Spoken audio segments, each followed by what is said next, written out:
but more than 300 people had been sentenced very harshly for what they did during those protests and riots.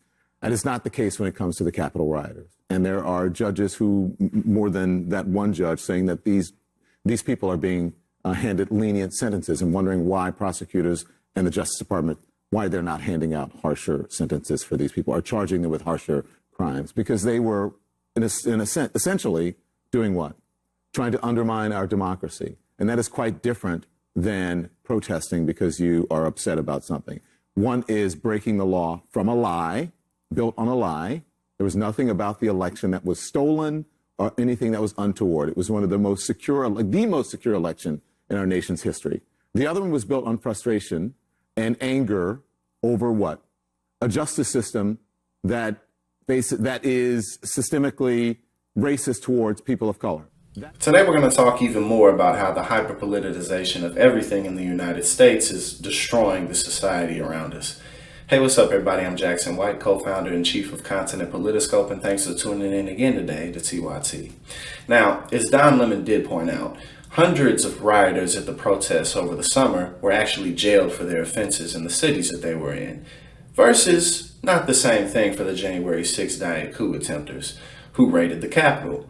And the argument that goes back and forth between each side about, whenever pressure is put on the January 6th rioters, what about the people, who Black Lives Matter?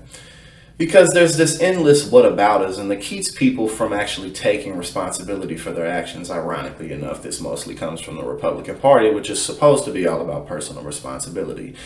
But while the people are lost in the culture war, the real bandits are running out the back door with all the money.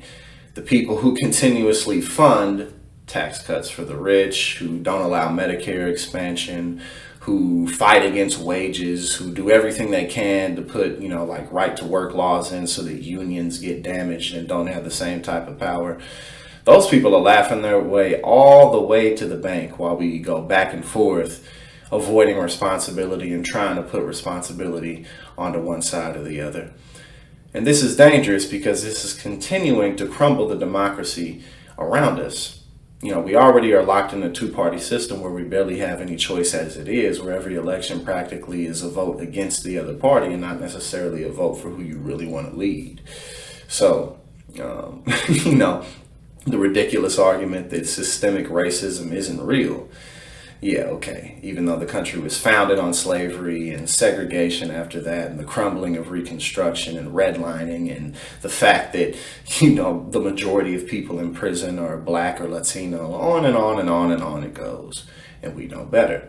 But the important thing to always remember is that while society bickers back and forth with these arguments, the real bandits are running out the back door with all the money. But progressives, we know this. And as progressives, we have to get even more active. So, like I say at the end of all my videos, let's make sure we play our part.